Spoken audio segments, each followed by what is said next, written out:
Proof that XRP and Bitcoin will make millionaires and the logic behind it.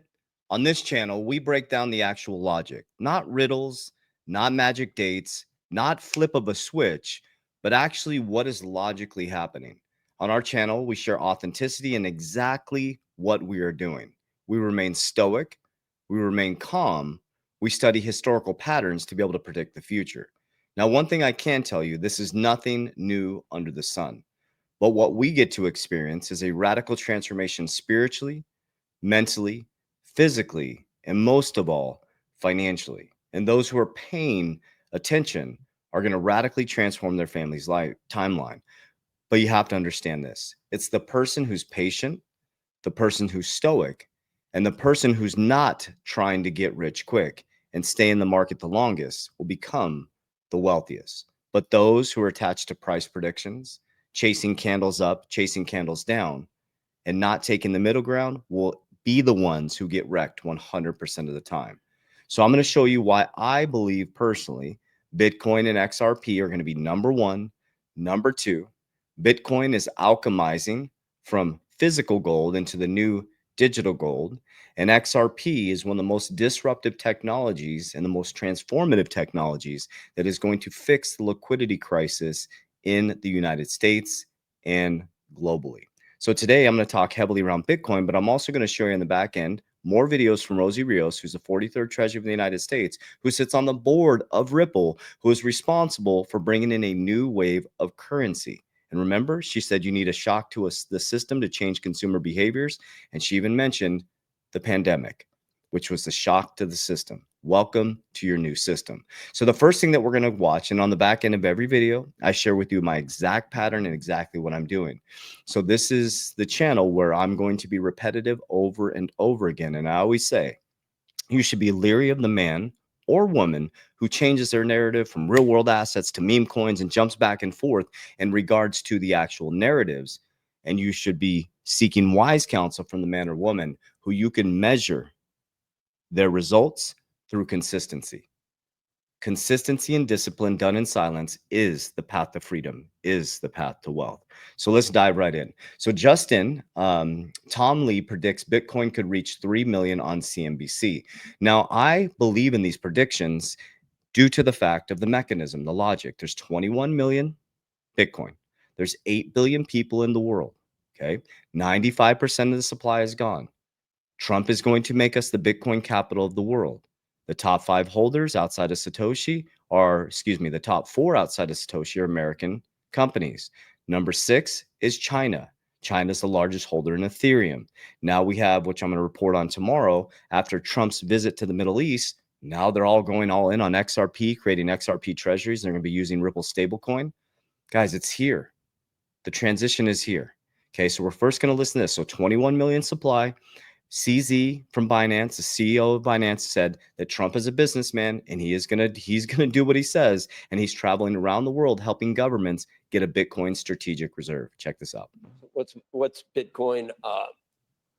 What is it moving with? Just risk assets at this point? It got back to an all-time high, which you were forecasting as well. But now I think, what are we, 104 this morning? So it's pulled back. Yeah, I think it's consolidating. It makes sense.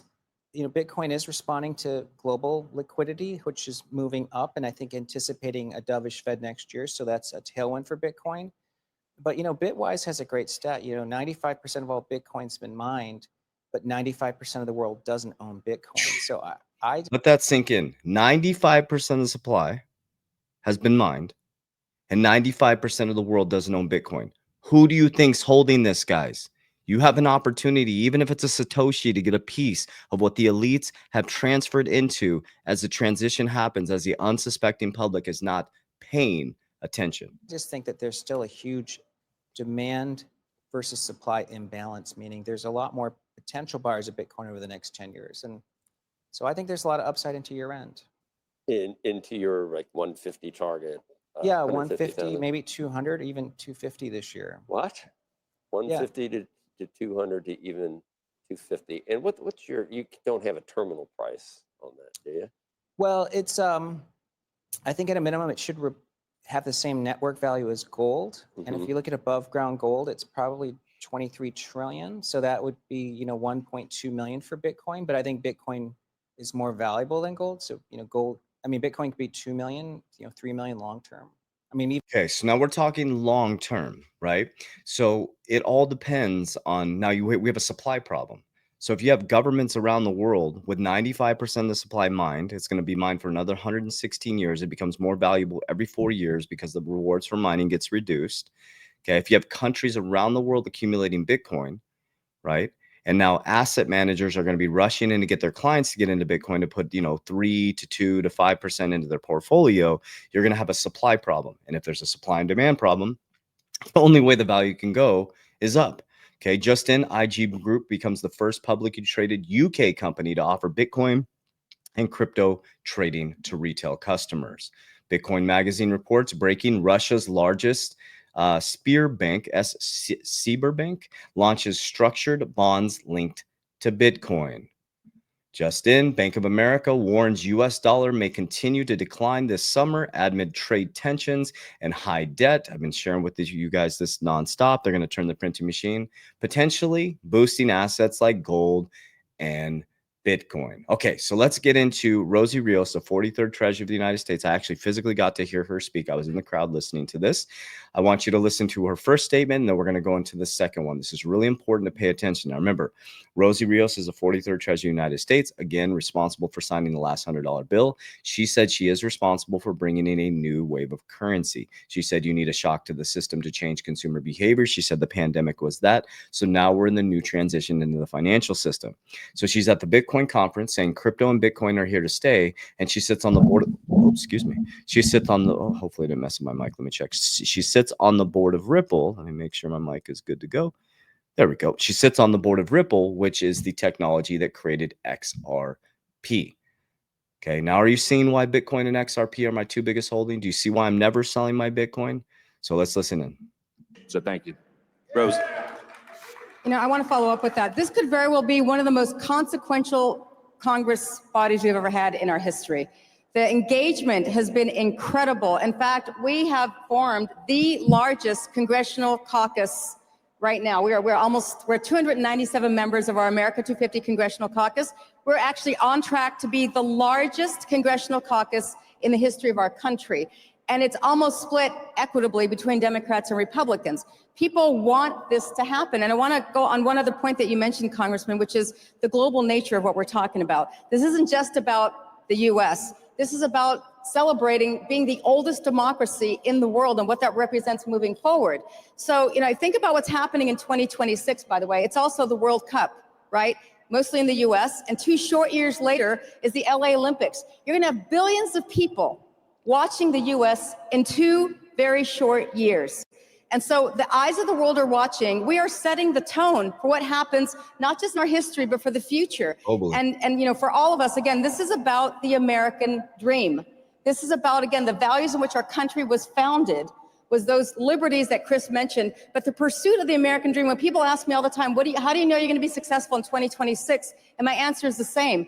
I want as many Americans as possible to feel like this is the land of opportunity all over again. And for Bitcoin and blockchain in general, whoever creates that dominant digital infrastructure will set the tone for the whole global financial system. And it starts here, literally at this conference, with this leadership, with this president moving forward. Okay, now really think about, okay, we're going to use logic. No riddlers, no special dates, no flip of the switch. Guys, 2023, 2 years ago, it was anti-government.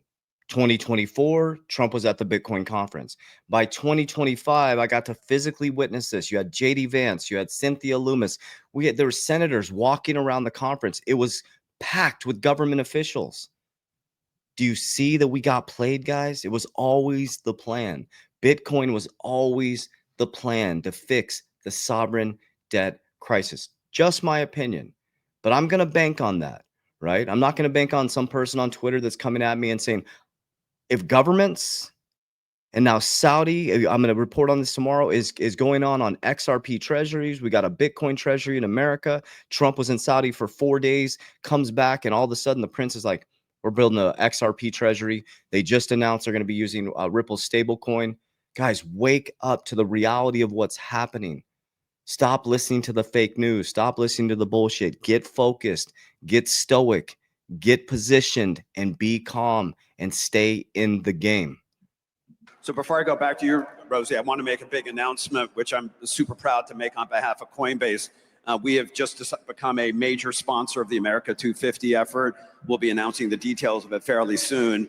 But for a company whose mission is economic freedom, we're really proud to be a part of this important celebration. Thank you. So Rosie, you were treasurer for 8 years. You were in charge of managing how we produce currency and issue it. And so for a lot of people, when they think about Bitcoin or they think about You were in charge of how we make currency and issue it. crypto, they're kind of unnerved that because that it reflects a change in how we think about currency. But you, better than anyone, can help us understand why currency changes and how we transact value is a constantly evolving thing. Can you talk a little bit about that? Absolutely. So, so first of all, I think for us, I actually led the Future of Money initiative starting in 2012. And back then the fear was Google Wallet was going to take everything over and everything's going to have to shut down, no more currency, no more coins. And I think what people have to realize is that consumer behavior is very, very hard to change unless there's a shock to the system. Well, the pandemic really provided that shock to the system in terms of what needs to change. And I think, what I've been so amazed with is the momentum for that level of change, this awareness and action that has happened in this administration. I mean, it's amazing what 4 months make in terms of giving that green light for innovation to actually happen. You're going to hear me say a lot, the train has left the station. So, thank you.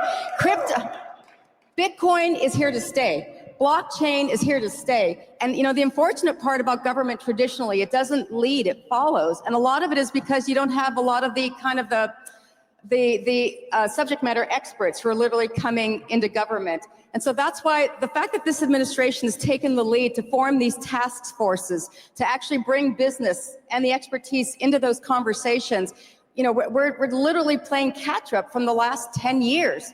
Where things didn't happen. Now things are happening. And the fact that there's now this momentum, that clarity is going to happen now for the very first time, that's going to allow this innovation to take place. I mean, the job that we need to do as government officials is stay out of the way. How do we provide those wings? How do we literally provide the ability for those guardrails and for that the regulatory framework that's going to be needed for folks to do their job? Okay. This is much bigger than finance, guys. We're here. The age of Aquarius is here. It's not by chance that the last 10 years, that regime tried to hold on to it. The left hemisphere of the brain, you can call it left politics, the Democrat, whatever. That old era is dying off. The industrial era is dying off. We're moving into quantum. We're moving into connectivity. We're moving into cooperativity. We're moving into a new era where everybody has access to the financial system, fair and equitable. It's going to be a bumpy ass ride, though. A bumpy ride. We're moving into a whole new world. This is not our grandparents' economy. This is not our parents' economy. And the fact is, most people are going to get left behind. At some point, there has to be a flip. Somebody has to win and somebody has to lose. But through that transition, it's important for us to be really responsible, logical, and really, really, really ask ourselves, what is this going to look like? And that's what I did over the past 5 years. When everybody told me to run as fast as I could from Ripple and XRP, I realized that when they told me to look this way, there's always another narrative going on this way. And I went opposite. I went all in on XRP. I accumulated at 17 cents. I accumulated at 50 cents. I'm still accumulating every single day today. I believe I'm buying the bottom of the future top, and it was life-changing for my family. I accumulated Bitcoin at 25,000, at 50,000, and I'm still accumulating Bitcoin on a daily basis today, and I buy the dips, a dollar cost average in every single day. So I'm using Bitcoin as the new gold. I will never sell it. Okay, so I'm going to talk about 4 components: cash flow, buying assets that are deflationary, which is freaking awesome with this new cryptocurrency, fixed supplies, protection, cash value life insurance, and how I'm using leverage components. Okay, so let's first talk about cash flow. So in the last bull run, 2020 to 2022, I didn't buy Lambos, Ferraris, watches, and show off. I literally took my money and we built businesses. We got better at businesses. We scaled our businesses. We brought on more talented team members. We brought on systems, processes, structure, and I scaled myself to run the companies, and I focused on cash flow. When we started to gain cash flow, we focused on a couple things. We focused on deflationary assets. So I packed my bags in like, HBAR, VChain, XLM, a lot of the ISO tokens or real RWA, real world assets. And then I got really hyper focused, specifically when I went into 2023, I started getting into Bitcoin. I think it was mid 2023.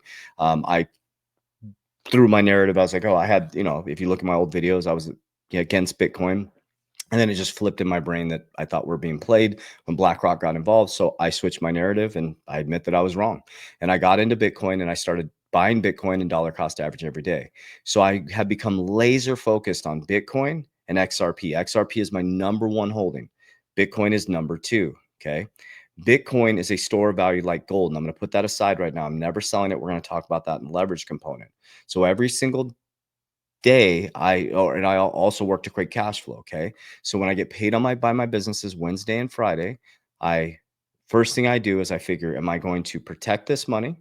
Am I going to put it into something that's going to generate cash, like a cash generating dividend, right? Or am I going to put it back into some sort of investment in business, or am I put it into a deflationary asset like XRP or Bitcoin that's going to grow? Okay, I'm not going to store it in the US dollar. So it's either going into a dividend, into my premiums, into my insurance policy, which is a monthly thing, or it's going into a deflationary asset like XRP and Bitcoin. Okay, so daily I have dollar cost average going into Bitcoin and XRP. Weekly, I'm allocating money to different spots, protection, cash flow, or appreciation. I focus on deflationary assets like Bitcoin and XRP. So now we're going to go back into the bull run. We're going to see a massive parabolic move. Bitcoin's going to go up. I'm not touching it. I'll ride it up. I'll ride it down. It goes up 50% every single year. Okay, on average. My altcoins, all other cryptocurrencies, when Bitcoin peaks out, it's going to bleed into altcoins. Altcoins are going to go up. I'm selling 50% of my altcoins. Now you're probably like, why are you exiting the market? Because I have a strict plan outside. I'm diversified. I'm not vertical. I think a vertical strategy is dangerous. I have cash value life insurance. I have businesses I can continue. I would like to buy more equity in companies to create more cash flow. Businesses are the greatest way to wealth. I have a dividend ETF strategy that we are crushing it on right now, creating massive amounts of cash flow. And with that cash flow, I'm de-risking back into Bitcoin and XRP. I'm going to continue to stack that. And then I have the leverage component. So because I'm stacking my premiums every single month, I have a cash value life insurance bank. I have a Bitcoin bank, and I shared with you guys every single day on how we practice what we preach. So I recently just bought my insurance firm by leveraging my Bitcoin at 70% LTV. I used SALT, SALT. This is not a paid ad. I don't have any relationship with them other than using their product. I use SALT, and I think you can do it on Coinbase now. And I think Strike, Jack Mallers, is launching his, which is single digit interest rates, which is freaking amazing. So think about this. This is really cool. Okay. So I borrowed at 14%. I bought an insurance firm, which was already generating cash because we were already agents. I had a team already. So I just bought my own. I'm the top of the house now. I was connected to an IMO. I bought my own firm. So now I have the responsibility, payroll, all that stuff. So I have Freedom Insurance, my company. Okay. So now I own my own insurance company. I bought the firm with my Bitcoin loan. Never sold my Bitcoin at 14%. Okay. Bitcoin goes up 50% every single year. So I bought this firm. The firm is paying it back. We have 10 months left. But think about this. Bitcoin grows 50% every single year. So I beat the hurdle rate. So I'm actually making 36% on my money. I bought my insurance firm for free. So in 10 months, if we continue to beat the hurdle rate, I literally bought an insurance firm for free. I made 36% on my money by buying a firm. Okay. Now you should never, ever listen to me. Take an asset-backed loan on your crypto. When I hear influencers saying, borrow from your crypto to pay your bills, well, what's paying the loan back? You should always pay the liability back. If you're taking money, right, you should only take money to create an asset that'll pay back the loan, right? Because you want to create that 100% LTV again to borrow again. So once that's paid off, I'm going to keep that portion available, and I'm going to keep borrowing, buying more cash generating assets, pay it off. I'm just going to keep multiplying richest man in Babylon. So I know that was a lot of information, but we have to start to think this way. You don't want cash, you want cash flow. Okay. You don't want to buy stuff. You want to buy assets that pay for this stuff. Okay. So you can have the Lambos, the watches, the houses, all that stuff, but don't do it until an asset can actually pay for it. Okay, that's the key. Like, think about this. Say you want a Lambo, right? A $250,000 car. Why would you take $250,000 out of cryptocurrency and buy a car that is literally depreciating the minute you drive off the lot? Maybe you take $250,000 or you leverage $250,000, okay, tax-free. You have an interest. You beat the hurdle rate by getting into maybe a dividend ETF strategy. You pay that loan back. Now you have a cash generating asset that was bought for by leverage and you beat the hurdle rate. Now you have free cash coming in. Then you buy the car. Okay. You buy it with OPM, other people's money. That's the key. That's where we have to get to this. Read the book, Richest Man in Babylon. Now, on this channel, I only share with you exactly what I'm doing. So that's important to me, authenticity, right? I took you guys from broke on my parents' couch, losing everything in the pandemic. She talked about the shock to the system. I was like, I'm done with this bullshit. No one's ever going to come in. They shut our business down. And I was in a vertical strategy. I had a business and I had crypto. And I was like, I'm not touching my crypto. And somebody asked me the other day, a great question on one of our calls or in our community. They're like, how much did you start with in crypto? So I think when I start, and I don't know the exact numbers. I wish I knew the exact numbers, but I'll give you a roundabout. So when I first got in, I invested $3,000, right? That was, I think it was back end of 2000. I can't remember the exact, I wish I knew my first investment. I know it was late 2019, really early 2020. Okay. And by the time the pandemic hit and they shut my business down, lost all my income, like, because I had a vertical strategy. I had one business and I had crypto, and I thought that was my retirement. That's vertical. It's dangerous. So, example, they took away my ability to feed my family. They locked our doors. We lost all of our revenue. Okay, we finally, American dream, built this amazing 6-figure company, and finally got the dream going, and they shut us down. So now I'm looking at my crypto, and I think at that point, I don't want to give it. It was around $30,000. So I'd gone from 3,000 to 30,000, and I'm like, so I had access to $30,000, and I'm like, oh, I could cash it. And I was like, no, absolutely not. So I humbled myself. I lost everything. I moved back in with my parents. I didn't touch my crypto because I believed in it. I asked them if I could move in. I said, give me a year. Just give me 1 year. And I looked my mom in the eyes. I said, this will never, ever happen again. But I realized that I had no training on wealth. Even though I was a banker, even though I was a vice president of a bank, I didn't understand money. My subconscious was broken around money. So I had to go reprogram my brain. So you know where I went? That was free, the library. I started reading every book I could. What would the Rockefellers do? The Richest Man in Babylon. I had been doing Think and Grow Rich for a long time. Secrets of the Millionaire Mind, Cash Flow Quadrant, Rich Dad, Poor Dad. I was like, okay, so what do the rich have? They have insurance, not like we do. They have cash value life insurance. They have real estate. They have precious metals. And now they're stacking Bitcoin. They focus on deflationary assets. They don't buy things with their money. They buy assets that pay for the things. And I just started doing that. So when I made money in crypto, I bought cash flow. And now when I make more money from my cash flow, I buy cash flow. And when I get cash flow, I de-risk into deflationary assets. When I profit from the deflationary assets, I'm going to buy more cash flow. At some point, I'll be able to buy all the things, but I don't really want them at this point. I mean, I might get the things, but I'll never buy a Lambo. I'll never buy a wake boat and all these things that I want with my own family's money. I will never take away from my family's future. Our job is God, family, protect your ecosystem at all costs, and stay out of other men's businesses. You're too busy working on yours. Okay, I'll get off my soapbox. So if you need any support, if you're still here, comment warrior. We love you guys so much. In the description of this video, you'll see you can book a call with my amazing elite insurance team that will help you set up cash value life insurance the right way. First, they should be structured properly and they should be funded properly. Okay. A lot of people are driving around in a Lamborghini with regular gas. They're not structured properly and they're not funded properly. Okay. So I built an elite team to help people understand how we use cash value life insurance for living benefits. Okay.